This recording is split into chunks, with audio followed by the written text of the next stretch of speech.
일단 같은 당의 조홍천 의원은 이게 UFC의 코인을 비유했는데 지금 진상조사단의 일임한 이후 김남국 의원은 이렇다 할 추가 의혹에 대해서 해명을 내놓지 않고 있습니다. 그런데 조금 전에 카메라에 김남국 의원이 잡혔습니다. 목소리 한번 듣고 오겠습니다. 진상조사단의 지금 조사에 임하고 있어서요. 다른 이야기를 좀 저도 하고 싶은데 하지 못하는 좀 어려움이 있어서요. 이해를 해주시면 좋을 것 같습니다. 오늘 너무 늦게까지 고생 많으셨고요. 지금 어디 가시는 거예요? 조사단 출석하시는 건가요? 네, 가보겠습니다. 설명했던 내용이랑 조금 다른 내용이 좀 있는 것 같아요. 그러면 안 되나요? 여기 왔다면 어디 가시는지까지만 그러면 좀. 네.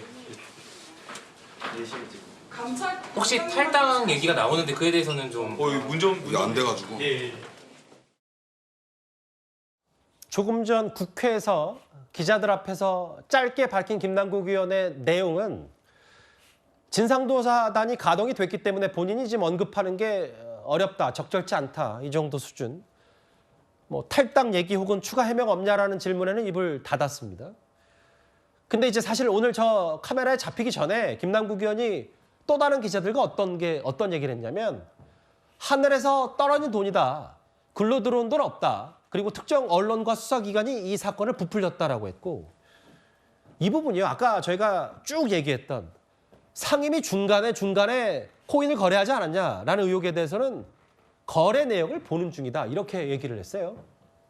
그러니까 저는 저 부분이 아까 제가 드린 말씀 중에 이유 중에 하나인데 지금 김남국 의원이 그 단타로다가 돈을 번 것 같지는 않아요. 왜냐하면 아까 말씀하신 대로 LP 투자를 통해서도 상당히 손해를 봤다고 알려져 있기 때문에 그렇다면 단타를 통해서 돈을 벌지 않았고 그렇다면 단타라는 것은 돈을 벌기 위한 투자는 아니었고 뭔가 모종의 계획하에 그 일치하는 행동이었던 것 같은데 제일 중요한 거는 처음에 어떻게 이 그 위믹스라는 코인을 이렇게 많이 보유하게 됐는지가 제일 중요하다고 보는 것이 김남국 의원이 돈을 투자할 때 시드머니가 9억 원이 전부가 아니었거든요.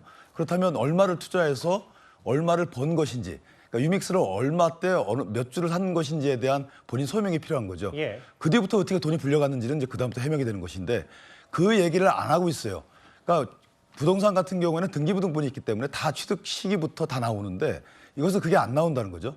그렇다면 진상조사도 본인의 입을 통해서 나와야 되는데 본인이 진상조사에 밀어놓고 본인이 말씀 안 하시면 그것은 진상조사단이 밝힐 수가 없거든요. 그렇다면 제일 중요한 위믹스를 언제 어떤 방식으로 취득했는지부터 본인 스스로가 털어놔야지만 진상조사가 원활할 것이다. 저는 이렇게 생각합니다.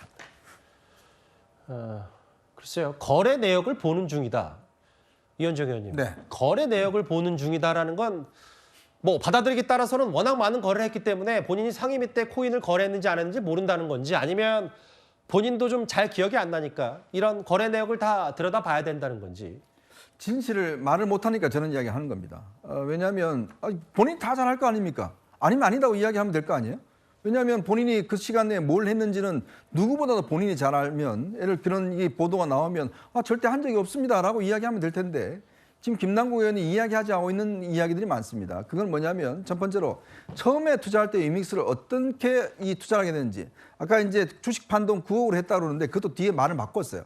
그 돈은 그 돈이 아니다라고 이야기를 바꿨습니다. 뭐냐면 본인이 처음에 이 코인 투자를 해서 거기서 이익 실현한 거 가지고 또 했다라고 이야기했어요. 그러니까 모든 지금 해명 자체가 보면 처음에 해명이 달라요. 그리고 또 마찬가지죠. 지금 거래 내역 보는 중이다. 아니 본인이 제일 잘할 건데 그걸 왜 이야기를 못하죠? 알겠습니다. 조금 전에 김남국 의원의 오늘 조금 전 목소리도 들어봤고요. 오늘 이재명 대표가 목감기를 이유로 공식 일정을 취소했습니다. 대신 김남국 의원에 대한 감찰을 지시했습니다. 네, 오늘 윤리감찰단장에게 대표 지시가 전달이 되었고요.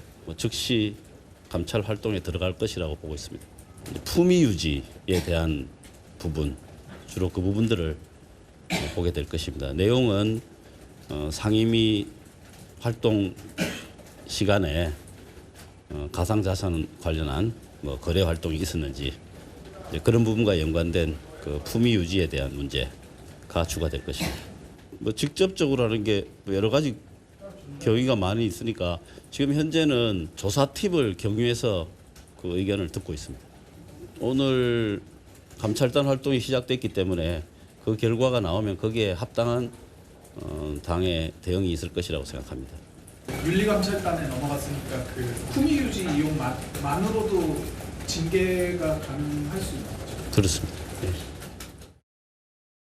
이재명 대표가 감찰을 지시했는데 그러니까 이 대표 입장에서 상임위 중에 코인을 거래했다면 이건 큰 문제다 이렇게 판단한 겁니까? 그렇게 봐야 될 것 같습니다. 김남국 의원과 관련된 이 코인 의혹은요, 여러 가지 갈래로 일파만파 지금 확대가 되고 있는 중인데요. 특히 오늘 나오는 의혹들은 상임위 활동에서 의정 활동을 하지 않고 본인이 사적 투자, 사적 거래를 했다는 내용입니다. 당연히 국회의원으로서도 징계 사유에 해당하는 것이고 이 자체는 국민들께서도 굉장히 실망하실 수 있는 그런 지점이기 때문에 이재명 대표도 본인이 지금 건강상 오늘 일정을 취소했음에도 이 부분에 대해서 신속하게 처리를 한 것으로 보입니다. 당 내부에는 윤리감찰단이 있고 윤리심판원이 있는데요. 윤리감찰단은 이제 쉽게 말씀드리면 검찰의 역할을 하는 것이고 그렇게 이제 수사나 뭐 어쨌든 진상 조사를 하고 나면 윤리감찰단의 그 감찰 내용을 윤리심판원으로 보냅니다. 그럼 법원의 역할을 하는 윤리심판원에서 징계 수위를 정하게 되기 때문에요. 당대표의 직접 지시였으므로 신속하게 감찰이 이루어질 것으로 예상이 됩니다. 알겠습니다. 조금 전에 김남국 의원의 해명, 설명 얘기까지 그리고 상임위 때도 국회에서 코인 거래를 했냐 이 의혹 얘기까지 첫 번째 이슈였습니다.